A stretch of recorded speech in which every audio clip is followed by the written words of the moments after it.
زن زندگی آزادی، زن زندگی آزادی، زن زندگی آزادی، زن زندگی آزادی. Oh, di internazionale solidarietà.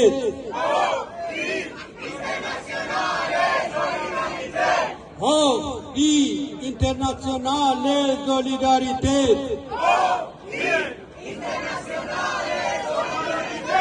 Nider İslamischen Regierung im Iran. Nider İslamischen Regierung im Iran. خب این تلفن من مثل اینکه میخواد اذیتم کنه. پایه نداریم اینجا؟ چرا پایه نداریم؟ صدای مانده در گلوی مردم ایران، اطلاعیه انجمن قلم ایران در تبیین و کانون نویسندگان ایران در تبیین. خیزش های پیوسته مردم ایران، انفجار صدای در گلو مانده است که در بستر نابود کننده سیاست های رژیم سرکوب و خرافه پرور بیش از 4 دهه زندگی جامعه ما را دچار سختی های فراوان و تباهی های بیپایان کرده است. موج تازه اعدام های زندانیان سیاسی و کنشگران مدنی و دگرباشان در چارچوب ساختار سیاستی رژیمی است که از آغاز برپایی‌اش تلاش کرده تا مردم ایران را به خاموشی بکشاند و به ویژه آنها را به بهانه دوران تازه جنگی با ایجاد ترس و سرکوب رام و خانه نشین کند.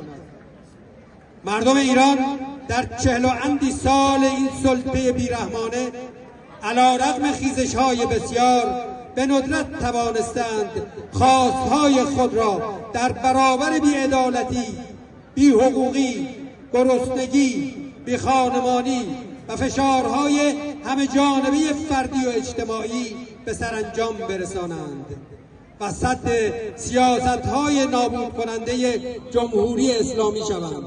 اما هرگز سر باز ایستادن نداشتند.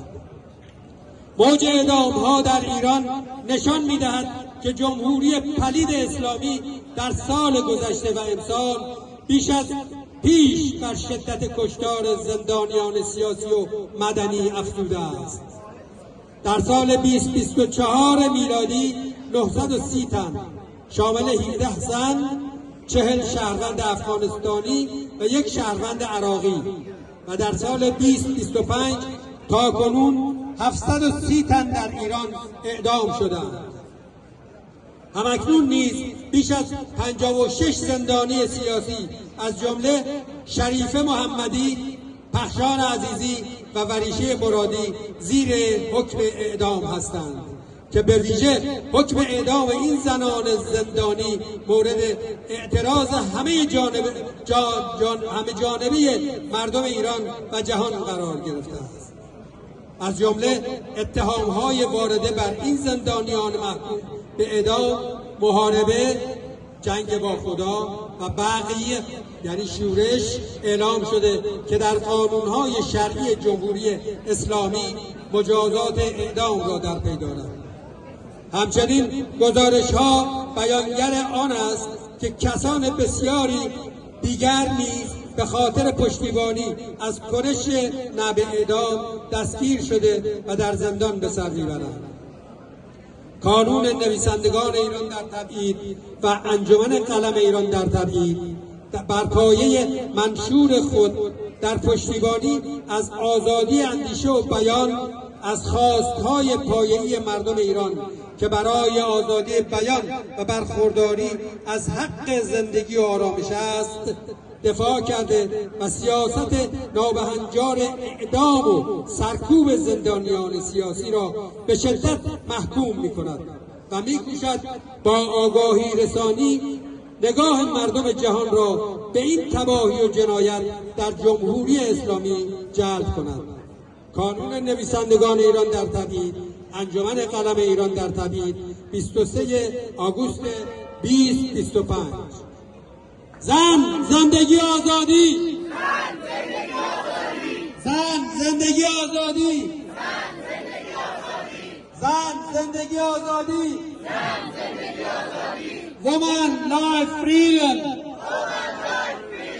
woman life freedom.